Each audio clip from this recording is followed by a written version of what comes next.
Përshëndetje, miq, ju përshëndes unë Mimoza Elezi. Vazhdojmë udhëtimin ton nëpër dokumentet e arkivave osmane. Aty ku historia nuk rrëfehet me legjenda, por me shifra, me emra dhe me taksa të regjistruara në defter. Jemi në shekullin e 16 dhe vazhdoj shpalosjen e regjistrimeve të Sanxhakut të Dukagjinit, një botë ku çdo fshat dhe gjithçka shënohej me kujdes. Çdo shtëpi numërohej dhe çdo familje bëhej pjesë e një sistemi të madh perandorak osman. Në këto regjistra, popullsia e krishterë, e zonës së Hasit dhe në përgjithësi të Kukësit dhe të mbar Dukagjinit shfaqet si reaja, pra tatim pagues. Ato nuk regjistrohen si fe, por regjistrohen si ekonomi, si shtëpi, si fuqi pune. Pra, fshatrat shqiptar në ato vite ishin ato industrit e mëdha furnizuese të perandorisë osmane. Ato e furnizonin perandorinë osmane jo veç se me ushqime, jo veç se me para, pra me taksa që paguanin në tokat e tyre, por e furnizonin edhe me bijtë e tyre, me djemtë e tyre që ishin të detyruar t'i jepnin si ushtar. Pra, çdo familje shqiptare dhe çdo fshat shqiptar ishte pjesë e një rendi fiskal që shtrihej nga Stambolli deri në malet e veriut shqiptar. Sot do të ndalojmë në një fshat tjetër të regjistruar në defterin e Dukagjinit. Është fshati që në atë kohë quhej Zgjec, ndërsa sot quhet Zgjeçi. Në këtë fshat janë regjistruar edhe disa mahalle, pra disa lagje, të cilat këto lagje, këto mahalle përbëheshin nga fiset të njohura të asaj kohe që banonin në rrafshin e Dukagjinit. Nga më të njohura degë fisnore që banonin në Zgjec në atë kohë ishin Gashët, që ishte një degë forte fisnore, ishte mahalla e kelmendasve. Gjithashtu, një nga mahallat e shquara të asaj kohe ishte edhe mahalla e Çelajve, që në atë kohë njihej si një familje autoktone e këtyre fshatrave dhe njihej për prodhimin e bujqësisë. Defteri i regjistrimeve osmane flet në mënyrë të ftohtë, por të saktë. Le të shikojmë emrat e kryefamiljarëve të fshatit Zgjec. Me fillojmë me Rustem Abdullahun. Pasi që pam në regjistrimet e sipërme, banorët e këtyre fshatrave ishin të krishterë, por kishte edhe administrator. Pra administrator ishin ato shërbëtorët gulam që quheshin besnik të perandorisë osmane, që mbanin shënime të rregullta për perandorinë, në bazë këtyre shënimeve do të mblidheshin taksa dhe do të mblidheshin djemë që do dërgoheshin për ushtar.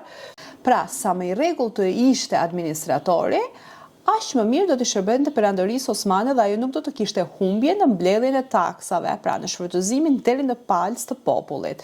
Le të shikojmë tani. Le të shikojmë emrat e fshatit Zgjec që varet nga Rudina dhe është jashtë defterit të vjetër. Këtu banori i parë është të cilësuar Rustem Abdullahu, pra që ishte administrator.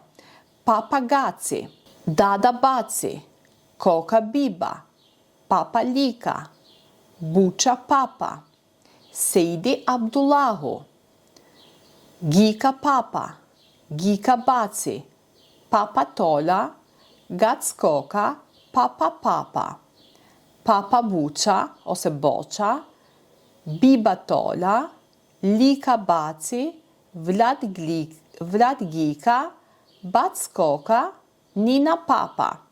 Të ardhurat e këtij fshati ishin, pra këtu pam që kemi totalisht 11 shtëpi, kemi 2 muslimanë dhe 5 beqar. Pra beqarët shënohen me më në fund, ai që është më në fund është beqar. Këtu në përgjithësi fëmijët dhe sidomos vajzat në moshën 6 vjeçë nuk shënoheshin, por shënohen vetëm kryefamiljarët. Dhe shikojmë që këtu kemi 2 administrator, të cilët kanë punuar goxha mirë për të mbledhur taksat, dhe taksat që janë mbledhur dhe që janë paguajtur nga fshatarët e fshatit Zgjecianë të ardhurat. Ispengjia dhe taksa e çiftit ishte 444 akçe, kam theksuar dhe më parë që akçet ishin monedha monedha serme dhe nga njëherë pagesa bëj edhe me flori. Për grur, për 2 barë grur pagueshin 100 akçe. Për 3 barë el pagueshin 90 akçe. Për 5 barë ujem pagueshin 100 akçe. Për 5 medre musht pagueshin 100 akçe. Taksa e govatës ishte 15 akçe. Govatat ku shkoshin edhe lopë, dhend, dhit, pinin ujë.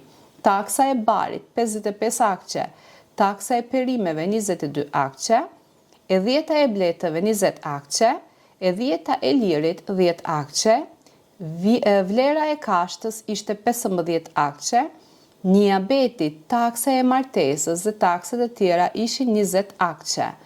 Shuma në totalisht ishte 1000 akçe dhe kjo i përket faqes 105. Duke parë mënyrën dhe detyrimet e pagesës së taksave të rënda që kishin mbisuar ky popull autokton, shikojmë dhe faktorët e asimilimit në kohët pasuese. Ky ishte një sistem që nuk pyeste për ndjenjën, por për prodhimin, për ato që merrte nga ti. Pra se çfarë merrte nga ti.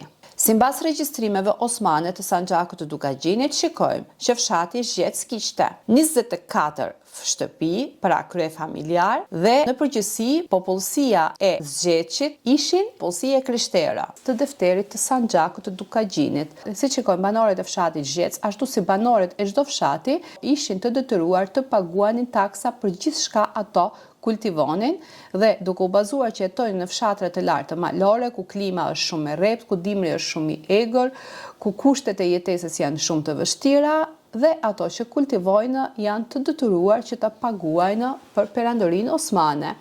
Gjithashtu, po përfshi edhe disa të dhëna tjera mbi fshatin Zgjec. Siç e kam theksuar edhe në programet e mëparshme, në atë kohë shënoheshin vetëm krye familjarët dhe njohja e tyre bëhej i biri i Filanit, Pali i biri i Zefit, Marku i biri i Nikës, etj. Pra nuk shënoheshin të gjithë familjarët dhe shumëzimi i familjeve bëhet minimum 4 deri në 7 veta, por si bazament në dokumente janë marrë në përgjithësi 4 deri në 5 veta, por ne kemi marrë minimalen. Dhe duke parë se sa hane, pra sa shtëpi kishte një fshat, duke parë emrin e krye familjarëve, duke shumëzuar minimum me 4, maksimum me 7, nxjerrim edhe numrin e banorëve që banonin në atë kohë në këto fshatra. Në dokumentet osmane shfaqen zakonisht këto detyrime. Ishin detyrimet e taksave të quajtura spengje, që ishin taksa të detyrueshme për çdo familje të krishterë, të cilët do të paguanin qoftë për truallin e shtëpisë, qoftë për tokën e tyre dhe për banesën, për vendbanimin. Një taks tjetër që paguanin të krishterët ishte taksa e quajtur ushur, që kjo në përgjithësi përfshinte pagesat për prodhimin e drithrave, të frutërave, zarzavateve e tjerë. Taksa tjetër që paguanin të krishterët ishte taksa ahnam, që kjo taksë në përgjithësi përfshinte gjithçka që kultivohej nga dhitë, nga dhentë, pra nga gjëja e gjallë, që paguheshin taksa për gjëjen e gjallë, gjithashtu edhe për bulmetet edhe për produkte që prodhoheshin nga bulmeti i gjës së gjallë. Taksa tjetër që paguanin të krishterët ishte taksa çifti benak. Këto taksa në përgjithësi paguanin familjet për punimin e tokës. Një taks tjetër e detyrueshme ishte taksa avaris. Ishte një taks që paguaj në raste të jashtëzakonshme lufte, që këto taksa patjetër shkonin për shtetin, pra për administratën osmane. Gjithashtu një taks tjetër ishte edhe taksa agari, pra shërbime. Dhe këto taksa në përgjithësi përfshinin transportin, rrugët, fortifikimet lokale e të tjera. Gjithashtu të krishterët kishin edhe taksat e derrit, që i kemi parë dhe në regjistrimet e përparshme, ku ato paguajnë taksa edhe për derrat, për ato që i rritnin dhe i kultivonin. Pra duke u bazuar tek struktura e këtyre fshatrave, të cilat këto fshatra ishin vendosur në malet e thepirësura, në terrene shumë të vështira, dhe popullsia teksa mundohej që të mbijetonte dhe të përballonte jetën, ishte detyruar që të paguante këto taksa, të cilat me kalimin e kohës, taksat e rënda që paguatin për administratën osmane janë bërë edhe shkaku kryesor ku pjesa më e madhe e fshatrave të zbrazen dhe popullsia të largohet, dhe disa nga këto fshatra duke ngelur edhe 1, 2 ose 5 shtëpi, pra duke mbetur fshatra të vegjël, edhe janë zhdukur fare dhe sot do t'i rishikojmë edhe në regjistrimet që do të pasojnë, ku ka ngelur veç se emri dhe nuk kemi ndonjë fshat ose ndonjë emër banor, sepse me kalimin e kohës ato janë zhdukur dhe këto fshatra janë punuar nga banorët të fshatrave të tjerë rreth. Pra, emri ka ngelur, por fshati është shfrytëzuar nga të ardhshëm. Pra, këtu nxjerrim këtë konkluzion që dokumentet osmane, sidomos regjistri i Dukagjinit për krahinë e Hasit, ka shumë rëndësi sepse paraqet pasqyrën reale të atyre viteve të popullit që banonte në fshatrat e Hasit. Në këto vite Zgjeci është shënuar si një fshat i vogël malor, ku më tepër banohej nga familje fise të njohura, të cilët ato kishin lidhje gjaku në mes tyre. Bashkëjetesa e tyre përbashkët ishte ekonomia që vinte nga kultivimet bujqësore dhe elektorale të fshatit. Në aspektin fetar, banorët e Zgjecit, ashtu si të gjithë banorët e krahinës së Hasit, i përkisnin besimit të krishterë dhe katolik. Regjistrimet e Sanxhakut të Dukagjinit të viteve 1570 tregojnë në qartë se kryefamiljarët këtu mbanin emra tradicional shqiptar dhe akoma feja islame nuk ishte përhapur në këto fshatra, ku feja islame është përhapur mbas mesit të shekullit të 16 dhe mrapa, dhe siç e theksova edhe më sipër, duke u bazuar tek taksat e rënda dhe të kushtet e vështira të jetesës, pjesa më e madhe e banorëve u detyruan që të ndryshojnë edhe besimin e tyre, të ndryshojnë edhe emrat, që sot këto e shohim haptorazi nëse shkojmë dhe vizitojmë fshatrat e Kukësit. Në fakt, Perandoria Osmane nuk kishte një ligj që detyronte konvertimin e fesë, pra ndryshimin e fesë. Sipas ligjeve osmane, të krishterët quheshin millet, pra popullsi, dhe kishin të drejtë të mbronin kishat e tyre dhe besimin e tyre. Po të shikojmë me vëmendje në regjistrimet osmane, do të shikojmë se islamizmi në këto zona gjeti rritjen e tij në shekullin 17 dhe në shekullin 18. Pra, sipas regjistrimit në defterin e Sanxhakut të Dukagjinit, pamë emrat e kryefamiljarëve, pamë se çfarë prodhoi në këtë fshat dhe taksat që ato të paguanin. Dhe siç e shikojmë në regjistrimet osmane, fshati Zgjet është regjistruar si një fshat malor i zonës së Hasit.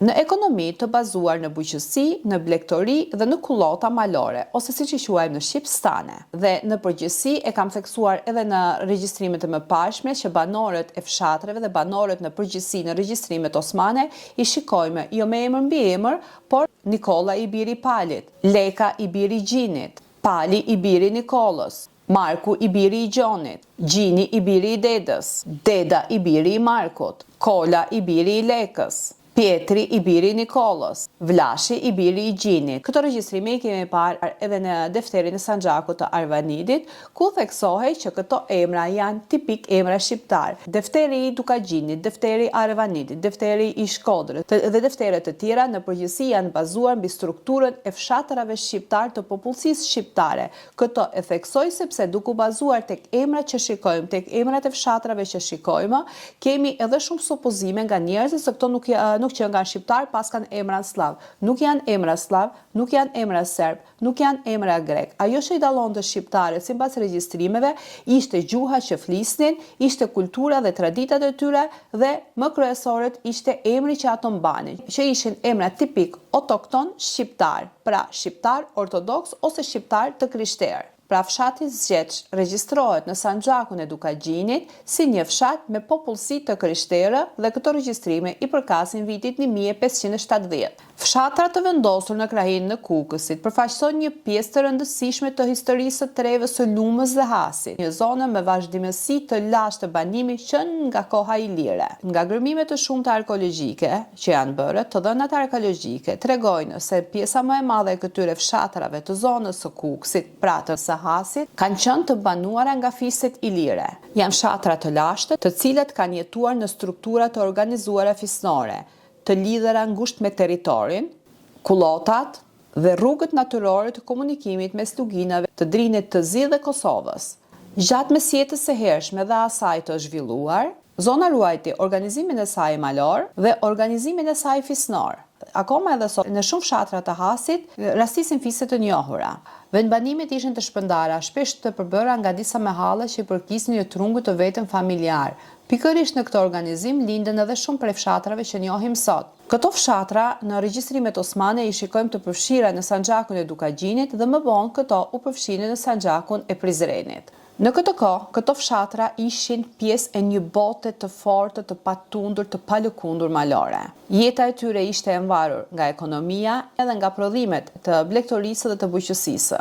Ajo që bie në sy në regjistrimet e hershme dhe që është trashëguar deri më sot janë lidhjet e forta fisnore. Gjithashtu në këto fshatra, deri në kohët e sotme kanë ekzistuar edhe ligjet e kanunit, ku njerëzit janë përmbajtur rregullave të kanunit, që rregullat e kanunit e kemi parë në shpalosjen e programit që kanë bërë mbi kanunin e Labërisë, por kemi edhe kanunin e Lumës, që ka qenë një nga kanunet kryesore, ku besoj që akoma edhe sot disa familje i përmbahen ligjeve dhe rregullave të kanunit. Dhe gjithashtu këto fshatra gjithmonë kanë pësuar edhe lëvizjet sezonale të kullotave. Pra sot miq, në këtë program pamë fshatin e Zgjeçit sipas regjistrimeve osmane të defterit të Sanxhakut të Dukagjinit, që këto regjistrime i përkasin viteve 1570. Dua të theksoj se ky nuk është një lajm se ka disa nga komentuesit që thonë përse i bëni këto lajme.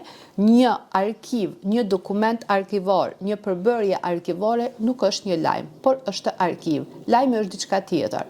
Mësoni çfarë është lajmi, mësoni çfarë është arkiva, pastaj komentoni. Faleminderit për ato që më ndjekin dhe faleminderit për ato të cilët më përkrajnë duke shpërndar videot. Patjetër që do të vinë më radhë edhe fshatrat e tjera, do të mundohem të shfaq ashtu të shkurtra, një nga një siç janë të përfshira në regjistrin e Sanxhakut të Dukagjinit. Dhe në programin e ardhshëm do të kemi një fshat tjetër që ai akoma edhe sot ekziston, është fshati Mjekërbar. Do t'i lutesha të gjithë miqve që më ndjekin, nëse kanë të dhëna mbi strukturën e fshatrave sot, ose diçka tjetër që unë nuk arrit ta di, që ta ndanin me mua. Shpresoj që të më jepet rasti që mbasi të mbaroj këto programe, të bëj një vizitë në zonën e Kukësit, në këto fshatra të cilat do t'i shfaq dhe të shikojmë strukturën e fshatit, si ka qenë në vitin 1570 dhe si është sot në vitin 2026. Mirupafshim në programin tjetër me fshatin Mjekërbar. Ato që e ndjekin këtë program, le të më shënojnë dhe të na japin të dhëna të reja që kur të më jepet rasti dhe të vinë ato fshatra të bëjmë një program dokumentar të plotën mbi këto fshatra. Faleminderit dhe mirupafshim.